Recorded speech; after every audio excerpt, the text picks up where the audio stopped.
Hello, and welcome to Home Sweet Home. I am your host, Mike Shane. Home Sweet Home is a show about homes and about home ownership. Our guest today is Jay Horrigan, a realtor with Keller Williams. Jay, welcome. Mike, thank you very much for having me, and congratulations on the show. Appreciate it very much. Let's get right into it. How's the market? So I think the market is, most people will tell you it is a interesting time.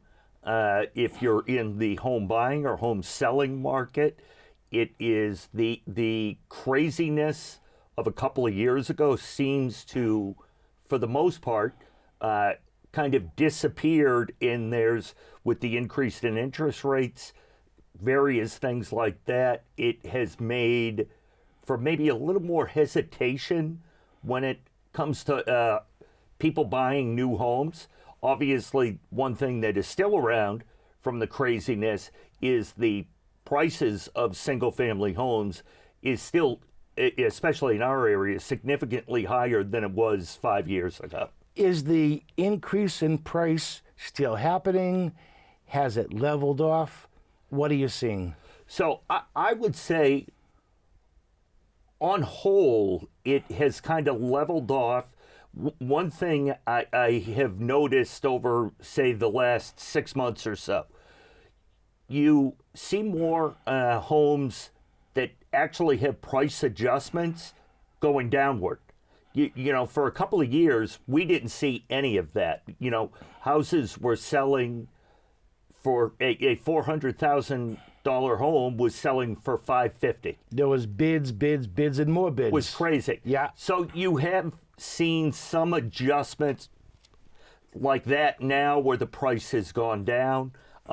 Question, did the price go down because it was priced too high to begin with? Was the seller demanding from their agent a price point that really the market wouldn't support? So I would say yes to all of that. A lot of it depends on who you're working with. I believe that some of it is people that are looking to sell right now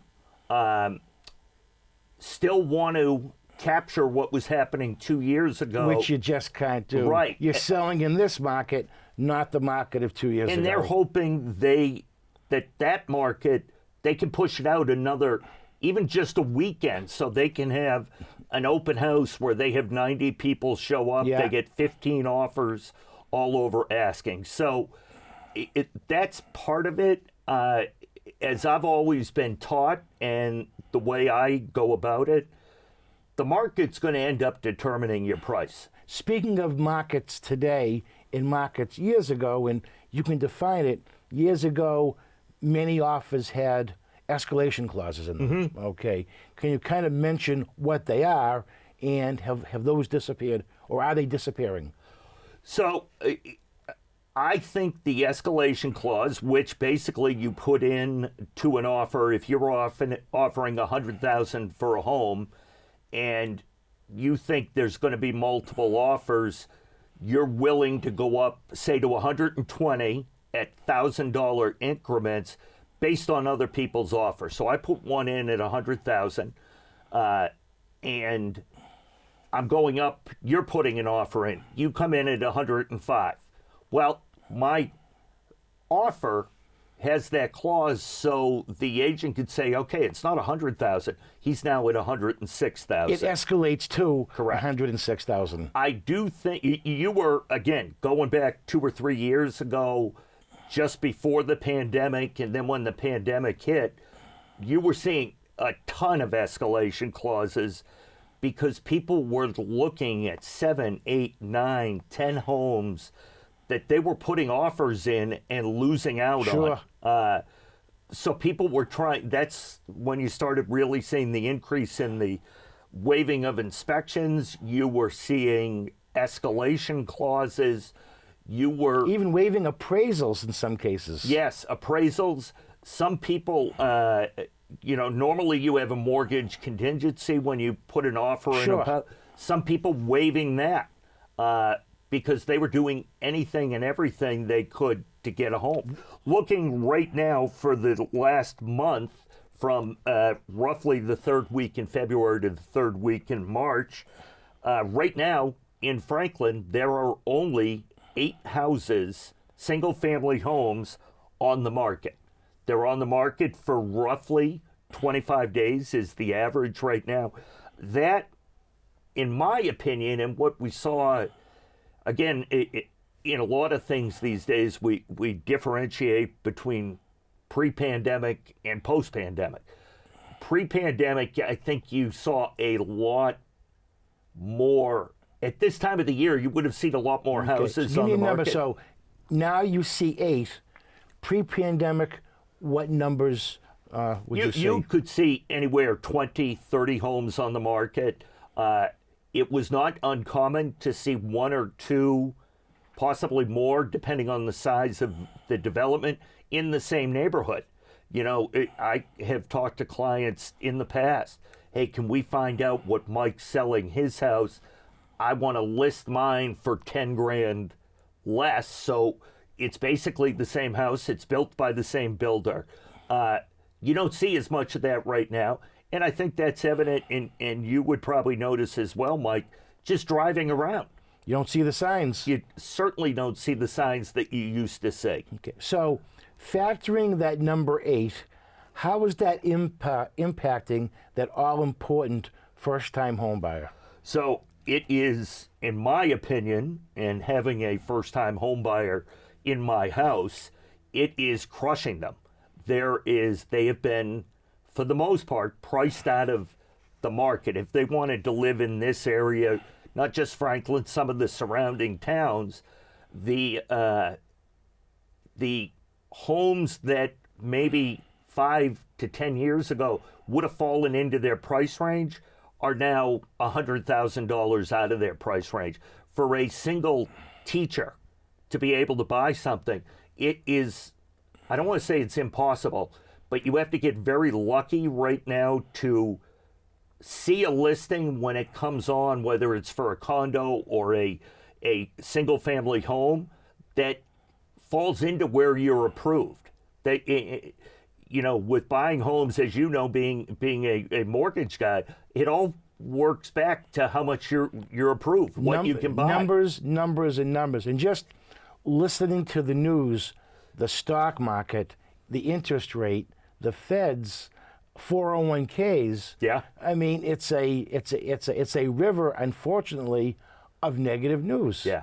And it's also impacting not only first-time home buyers, but older home buyers that are looking to downsize. They had to move somewhere. And I heard many stories, know many people that they sold their house in 24 hours, and then all of a sudden they looked at each other and are like, where are we going to go? A lot of those people ended up becoming renters, whether it was renting a single-family home, an apartment in town, whatever, and that increased the number of renters out there, which then increased rental prices. So it kind of all plays off each other and impacts everybody. Okay, so people right now, because of reasons that we spoke about, they're hesitant to sell their homes because rates are higher for mortgages. Yeah. And the inventory out there isn't sufficient maybe for them to find something that they like. Right. Okay. Not good news right now. No, it is a challenge. I would say the people that it may be the easiest are who are looking to sell, those that are willing to relocate to a different area, whether it's maybe move down to Rhode Island. And it is, let's face some facts, it's easier for a lot of people to relocate to Rhode Island or down south to North Carolina because so many people are working fully remote now. You can really live anywhere. But if you're in Franklin and you can't afford Franklin, you're going to have a challenge in any of the surrounding communities as well, because the prices are all up there. And if you're trying to downsize or buy your first place, there aren't a lot of places that would fit what you're looking for. We have talked about people may want to downsize, but the place they end up buying, it costs them more in their monthly mortgage than they're paying right now. Okay. So talking about this news, certainly there are first-time home buyers out there. As you said correctly, rents are going up. They're really not building a lot more rental property. So how does a young person, a young couple, get their offer accepted? I mean, what do you do? How do you coach them? What do you tell them for that person or couple that really wants to buy that first home? They're qualified to buy that first home, just in a tough market. It is, they've got to stick with it. They've got to be willing to look at a lot of things, take in a lot of information, because you never know when that place that's yours. And I'm a believer that when you walk into a home or a condominium, you know which one's yours. When we bought our first home, we walked into it, and my wife let me know right away this was ours. This is it? Yeah. And I still believe that's the case. A lot of things that are always recommended for not just first-time home buyers, anybody looking to buy or sell, it is, if you're in a position, a great time to work on lowering some of your other debt. So when you finally get to the point where you're able to buy the house, that's not an issue. You shouldn't be going out buying yourself a living room set with the anticipation of finding something, because that will negatively impact what you could afford. That could impact your debt-to-income ratios. Mortgage rates may go up, and if you do that, the mortgage you qualify for, 60 days ago, with the factor of that new debt and the higher rates, may make it out of your reach. Would you agree, just on your side of it, the mortgage side of it, is the approach for first-time home buyers or whatever, when they're having challenges finding that property, to work on lowering their debt, work on increasing their credit score, because it also opens up, I think, what they could afford. I mean, I think what you're saying is very true. Here's how I approach it. What you're saying is true. I look at how they can increase their buying power, but I always say to them the following.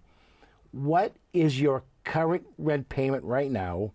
How much can you increase it, do you think? And I always say to them, as a couple or a person, what's the maximum you can pay for a mortgage, all inclusive, and still sleep at night? I always call it the pillow test. Yeah. You have, because don't forget, after you have your mortgage, as your mortgage professional, I'm not going to pay your mortgage for you. Right. You have to be able to pay that month after month after month and sleep at night. A lot of factors are not factored into credit, in debt, such as cell phones, your cable bill, okay, things of that nature. So I always say, take a good hard look as to where you are now and think about what you really can afford. And again, sleep at night. We are running out of time, but I just have a few more questions for you. Certainly. With today's prices and today's interest rates, should first-time home buyers be maybe a bit more flexible as to separating wants and needs, and maybe be willing to compromise a bit to get a house? I would say absolutely. It is to get yourself in a position to be the most desirable offer for someone selling a place. You've got to be willing to compromise. You may not get everything you want in a place. You may not get everything you want in an offer accepted by the sellers. And the less flexible you are, the less number of sellers you will actually appeal to. Ultimately, all you have to do is appeal to that one seller, and you end up having a deal. But then once you get that deal, that offer, as you know, and probably a lot of our viewers know, there's 150 more things that have to happen and go right before that deal can be closed on and you can move into your new home or condominium. So to be flexible makes that a little smoother, if you will, I would say. Okay. We are heading to our next segment after this, and I understand you have something special for us in the kitchen. Yes. Okay, don't say what it is yet. Okay. I know you are a multifaceted person. If someone wanted to reach you, Jay, at questions about buying, selling, or just general real estate questions, what's your phone number, please? My phone number is 508-904-7441. Okay, 508-904-7441. Jay, excellent first segment, and we'll see you in the kitchen. Awesome. And we're back. Welcome. We are now in our kitchen. Hey, Jay, welcome. Hey, Mike, thanks for having me over. You're very welcome, Jay. I am cooking homemade macaroni and cheese. I don't want to take credit for it. It's my wife was the one who made it initially and taught me to make it. It's a family tradition? Yeah, Okay. we eat it a lot.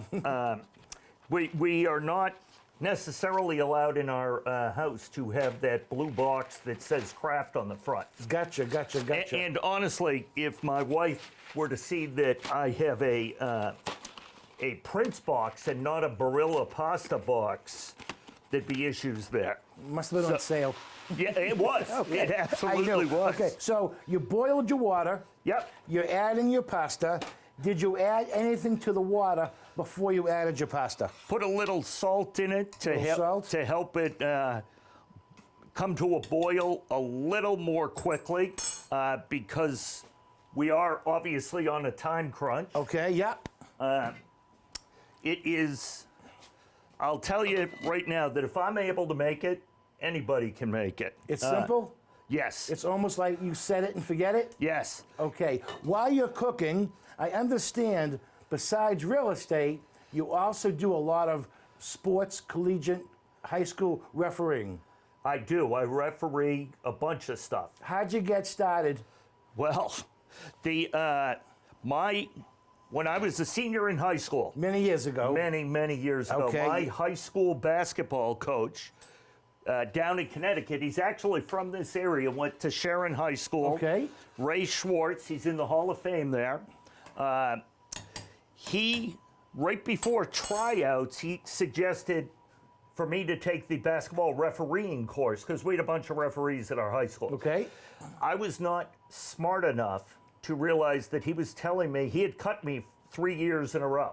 I wasn't smart enough to realize I was getting cut the 4th year in a row. And I said to him, great, I'll take the course. I'll be done in time for tryouts. And he just shook his head. So took the course, I got cut, and I started refereeing when I was 18 years old. So I've done it on and off since my senior year in high school. I've subsequently gotten into other sports. I also officiate high school football, High school football, high school field hockey, high school field hockey, high school and college softball, softball. and high school boys lacrosse, which is a totally different game than high school girls lacrosse, and it's totally different officials. And the rules are much different. Correct. I'm not yes. going to ask you for the nuances, just that they. The great thing about officiating field hockey and lacrosse is no one knows the rules. So even if you don't know the rules, you know a little more than the people watching it. So versus the other sports, everybody knows the rules. Okay. And So- they'll tell you that. Okay, so what do you like most about refereeing? What do you like least about it? And talk about parental involvement on any call that they, God forbid, disagree upon, which may happen once in a while. Perhaps. Yeah, perhaps. And again, while you're cooking, if you need to move around. Yeah, well, just let we're me going to know. wait for this to boil. Prince has very clear instructions for me on the back of the box that it is about 7.5 minutes till Now, it's... you didn't use the whole box. How come? So I used this whole box. Honestly, I could have. I'm not sure how much my pan will hold. Okay. And I'm trying to make as little of a mess as possible because cameraman Chris will have me cleaning this thing up for the entire weekend. Understood. Okay. Yeah. So you had asked about the sports. The thing I love about it is they tell you a lot of people get into officiating sports for the extra money. It's a great way to make extra money. Okay. You stay in it because of the people you referee with. It's a great group of men and women, supportive. everything like that. And then for me, I just love high school and college sports. I love being around the kids. It makes me feel much younger than I actually am. So, question: since we know that you didn't make the basketball team years ago, are you reliving Thanks for bringing that up, by the way. You're very welcome. Yeah. Are you reliving your glory days that perhaps you didn't have through the lives of these other athletic men and women? I'm trying to. Okay. I'm trying to.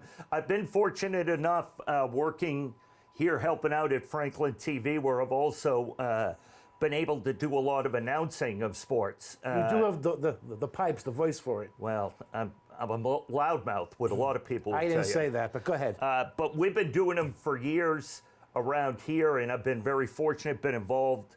Franklin has had some tremendous teams, myself and Pete Royce, who is one of our sports guys here, along with both Chris's here, have been able to do a couple of state finals in basketball.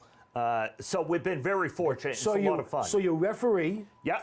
You also call the games. Yeah. On a serious note, though, how long have you been doing the refereeing for?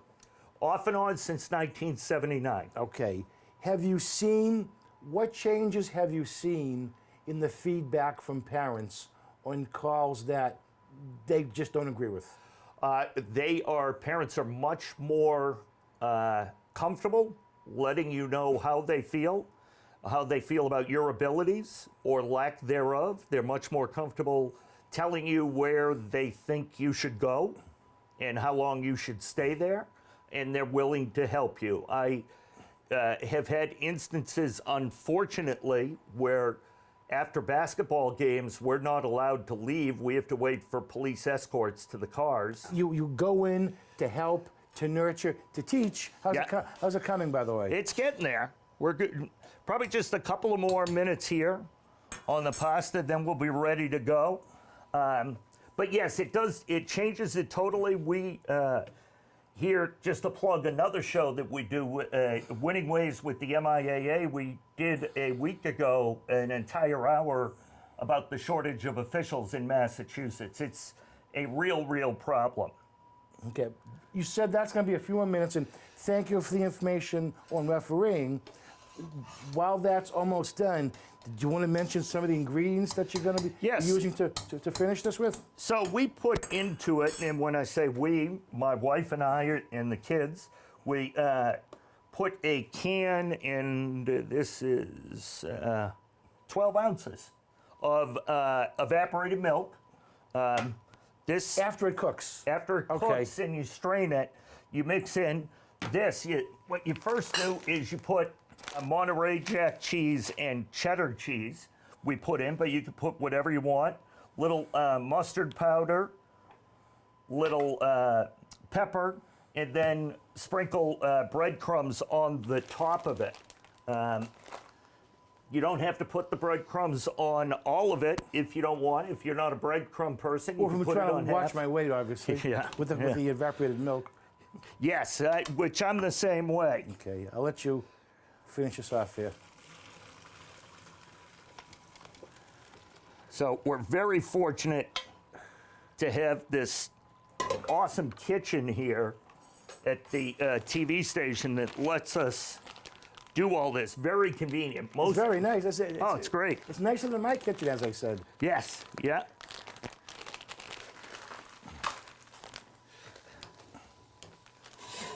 So you use 2 different types of cheeses. Yes, so I put, again, you do it towards taste. Put as much or a little as each bag. These are 2-cup bags of cheese. And some people like a lot more cheese, some people like less cheese. So you can cheese to taste. Yes. Yes, and I would think part of it is the level of cholesterol you have going on at your house as to how much cheese you put in. And I'll put this pasta right back in. Okay. Get that in there. Then I'll put it back over the heat. Turn the heat. Man, this is a gas stove, and it is, we have electric at home. The gas is just great. great to have. They say great chefs do cook with gas. Yeah, Well, they have gas, one of the two.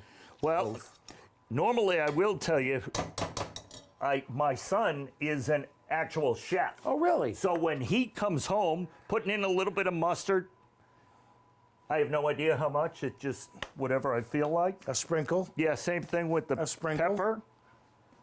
And I'll stir that in.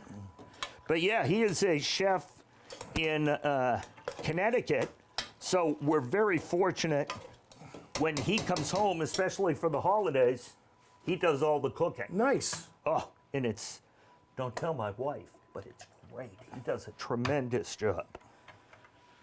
My wife, I think, might be a little bothered if I were to say that, but Okay. so then I put this whole can in it of evaporated milk. I'll stir it up, let it sit for just a minute. You want me to spray the pan with the Yeah, if you want, cooking with spray? that spray. Sure. That's like your, your normal excuse me, Pam or whatever. So it doesn't stick to the sides? Yes, and more importantly, it does not, when you finish it and you go to clean it, Yeah. it makes it much easier to Very clean. important. That And we've used, that for we've me, used. that is the most important thing because I normally end up doing the cleaning. Hold that. And So we boiled, we added, we've melted. we made stuff up. We did it all. You did it your way as well. Well, and as we were telling the guys, the good thing is they're going to have some food for quite a few days. That looks very good. It smells fantastic. Well, we're almost there. Okay. So then, as I said, the breadcrumbs Okay. can just take a little out, put it on. We, in our house, we normally put it on half of it because we have some people in the house that don't like breadcrumbs. You can, if you feel like really living on the edge. I quite often will take potato chips, crumble Really? them up, and put them on top. So then just throw it in the oven, What temperature for how long, please? 425 425. for roughly 20 minutes, 25 425, minutes. 25 minutes. And when it's completed, what When- might it look like? Yeah, when you see it and it's all done, you'll see it come out That looks and smells fantastic. with a little bit of browning on I see top. that. A lot of it depends on how much you want it browned. Go ahead, enjoy. Great thing about this too, Jay, Mike, very good. is that, especially in our house, we won't eat it all, obviously, in one night. It's very easy to heat up in a microwave, bring it to work, whatever you want, you have it. So it's a quick meal, simple ingredients that taste good. Jay, it's been a pleasure. In case someone has any questions about A, real estate, B, cooking, why don't you look in the camera, please, and give me your phone number one more time, please. Again, it's 508-904-7441. Anytime you could reach. You can also reach me here through the TV station, here quite a bit working with these guys. So I appreciate you having me on, Mike. This Jay, has been fun. It's been going a to be pleasure. very successful. Okay. Thank you all. Have a good day. This program was made possible by your Franklin friends and neighbors. Good folks just like you. Thanks for supporting Franklin TV. And thanks for watching.